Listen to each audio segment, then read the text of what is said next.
안녕하십니까. 더오름 영수학원의 수학강사 여길동입니다. 자, 오늘은 더오름 영수학원의 수학 학습 방법에 대한 이야기를 해보고자 합니다. 대부분의 학생들이 수학을 많이 어려워하죠. 자, 수학을 어려워하는 이유가 뭘까요? 수학을 대부분이 풀어내는 형태라고 생각을 하기 때문에 풀어야 된다 라고 하니까 수학이 아마 힘든 게 아닌가 그렇게 생각을 합니다.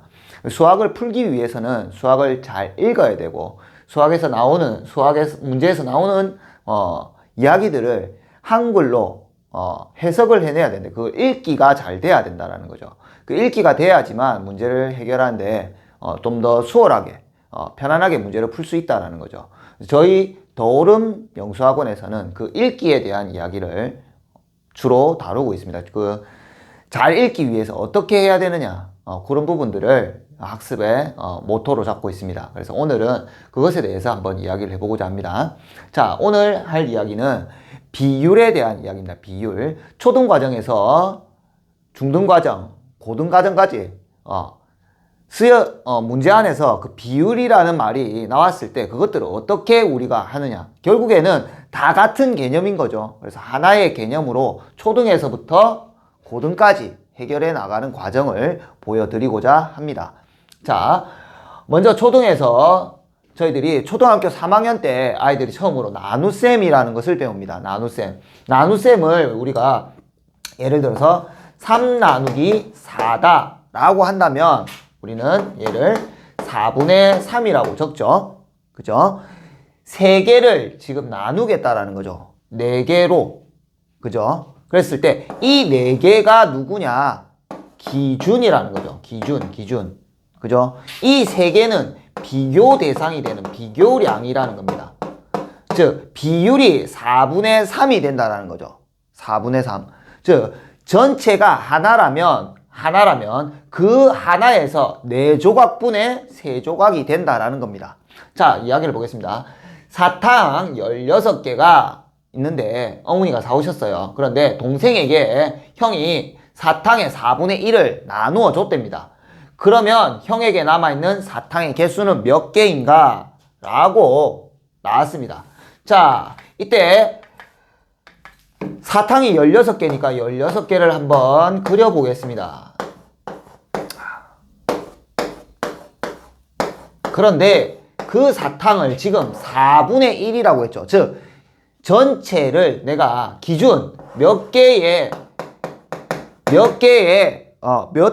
덩어리로 나누느냐 이 말이죠. 그래서 4덩어리로 나누겠다 이 말이죠. 그죠? 그 중에 한 덩어리를 동생에게 주었어요.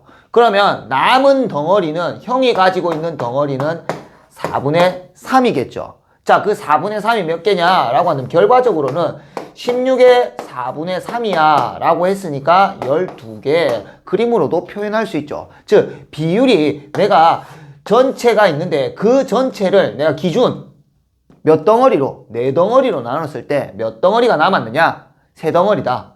즉, 그 개수가 몇 개인지 보다는 그것에 대한 비율, 그 전체를 내가 어떻게 분할하느냐의 이야기인 거죠.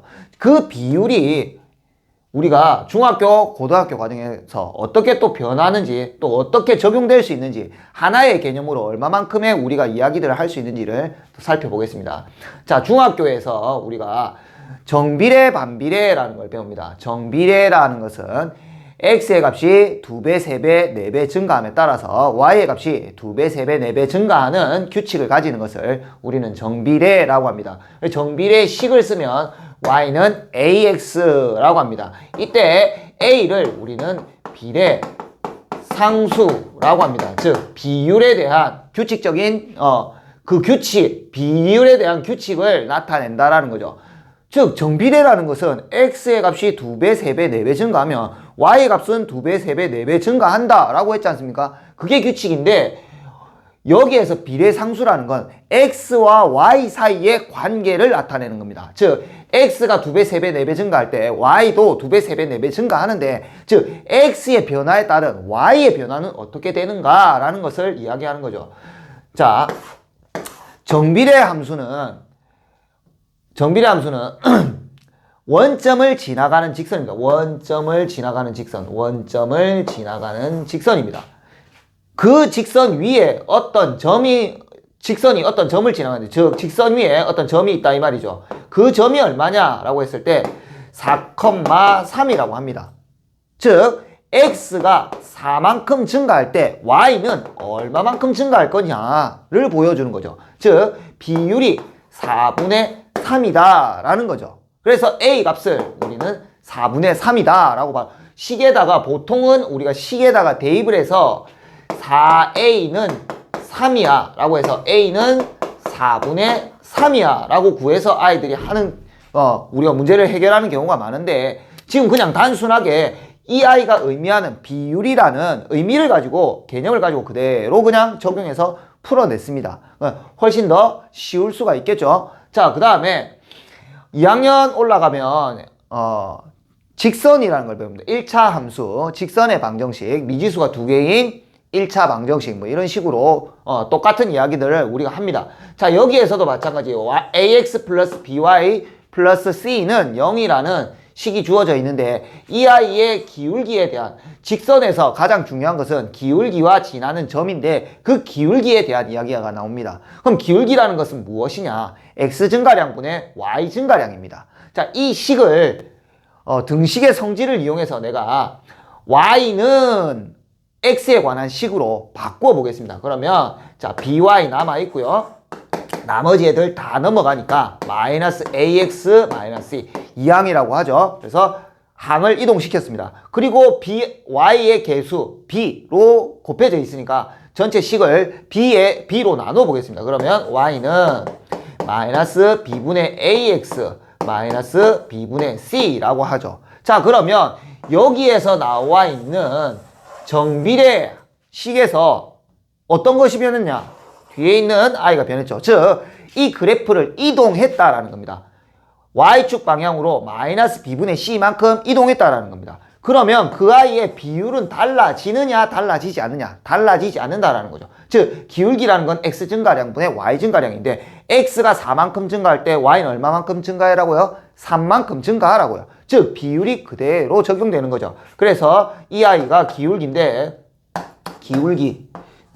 즉 마이너스 b분의 a라는 i가 4분의 3이 되어야 된다라고, 결국에는 다른 형태들의 문제들이 계속해서 나타나는데 비율이라는 하나의 의미만 가지고 문제를 해결해 나가고 있다라는 거죠. 즉 어떤 문제가 나왔을 때 그 문장 안에 어떤 말이 있느냐에 따라서 그 말을 읽어냈을 때 문제를 해결하는 방법들이 수월하게 진행될 수 있다라는 이야기입니다. 자, 고등과정에서 살펴보겠습니다.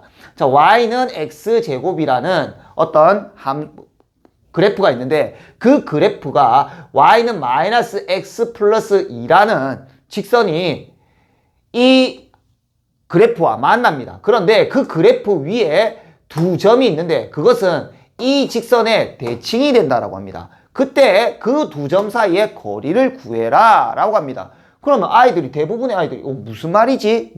라고 하는데, 결국에는 지금 얘도 마찬가지 비율에 대한 이야기입니다. 왜? 너에 대한 대칭이라는 것은, 너에 대해서 대칭이라는 말은 너와의 거리가 똑같다라는 거죠. 즉 비율이 같다라는 겁니다. 비율이 같다. 그래서 저는 아이들에게 y는 x제곱이라는 그래프와 마이너스 x 플러스 2라는 그래프를 그렸을 때 이 아이와 똑같은 거리에 있는, 즉 얘랑 대칭이 되는 선들을 여러 개 그어보면 결국에는 만나는 점들이 두 개씩 나타날 건데 하나가 나타날 수도 있겠죠. 그런데 나타났는데 거리가 똑같단 말이죠.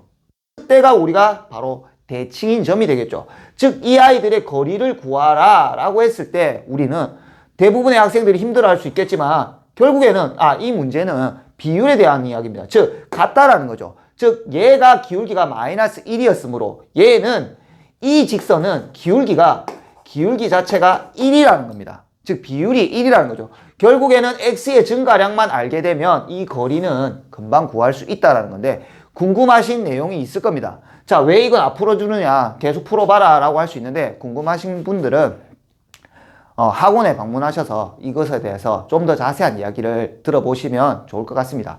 자, 그리고 마지막으로 하나만 더 하겠습니다. 자, 고등학교 1학년까지는 그렇게 갔는데 그럼 고등학교 2학년, 3학년에서는 어떻게 적용되느냐 라고 이야기할 수 있겠죠. 자, 그래서 실질 수능에서 나타나는 문제를 수능에서 보여지는 문제를 비율만 가지고 한번 해결해 보겠습니다. 자,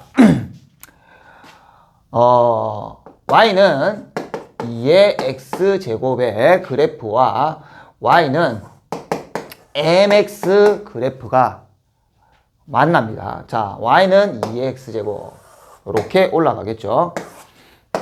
자, 그리고 y는 mx 원점, 즉 원점을 지나가는 직선입니다. 이렇게 올라가겠죠. 직선 만납니다. 그때 만나는 두 점의 좌표를 A, B라고 했습니다. 그때 선분 OA 대 선분 OB가 1대 3이라고 했을 때 1대 3이라고 했을 때 M의 값을 구하세요 라는 문제가 있습니다. 자, 이 문제도 마찬가지입니다. 대다수의 학생들이 상당히 어려워할 수 있지만 결국에는 비율이 나와 있게 비율이라는 말이 있기 때문에 난 비율만 따지면 결국엔 이 문제는 간단하게 해결돼 라는 겁니다. 즉, 점 A에서 제가 수선의 발을 내립니다. 그럼 여기에 점을 뭐라고 하겠죠? 그러고 점 B에서 마찬가지 수선의 발을 내렸습니다. 그때 X좌표 내려올 거고요. 자, 이것들의 거리의 B가 1대 3이라면 얘가 1일 때 얘가 3이라는 이야기죠. 그럼 결국에는 비율이라는 것은 1대 4라는 게 적용되겠죠. 그래서 너를 내가 K라고 하겠습니다. 그럼 너는 4K가 되겠네. 즉 비율이 1대 4가 되는 거죠.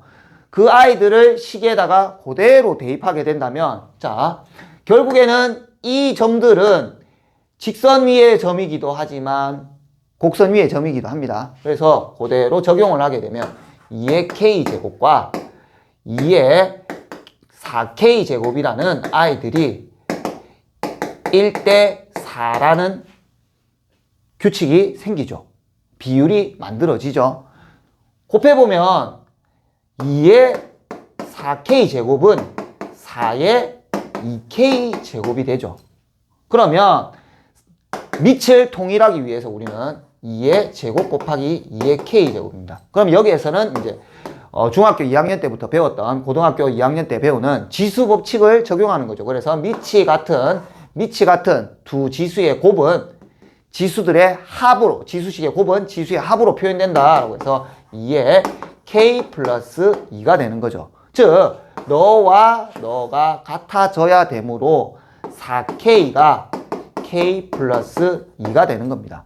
그러면 K는 3분의 2라고 간단하게 나타날 수 있습니다. 그 K를 집어넣게 되면 M의 값은 너무나 쉽게 표현이 되는 거죠. 수능에서 나왔던 문제도 결국에는 한 단어, 비율이라는 단어를 가지고 해결해 보았습니다. 즉, 어떤 우리가 수학에 대해서 개념을 배운다라는 것은 그 개념에 대해서 내가 얼마만큼 이해하고 그 개념이 무엇인가를 적용한다면 어떤 문제들이 계속해서 변화돼서 나타나는데 그 결과들을 우리가 초등과정에서 배웠던 것들을 결국에는 똑같은 개념으로 고등과정에서도 적용해서 문제를 해결할 수 있다는 것입니다. 이것이 바로 우리 더오름 영수학원의 수학에 대한 교육 방법입니다.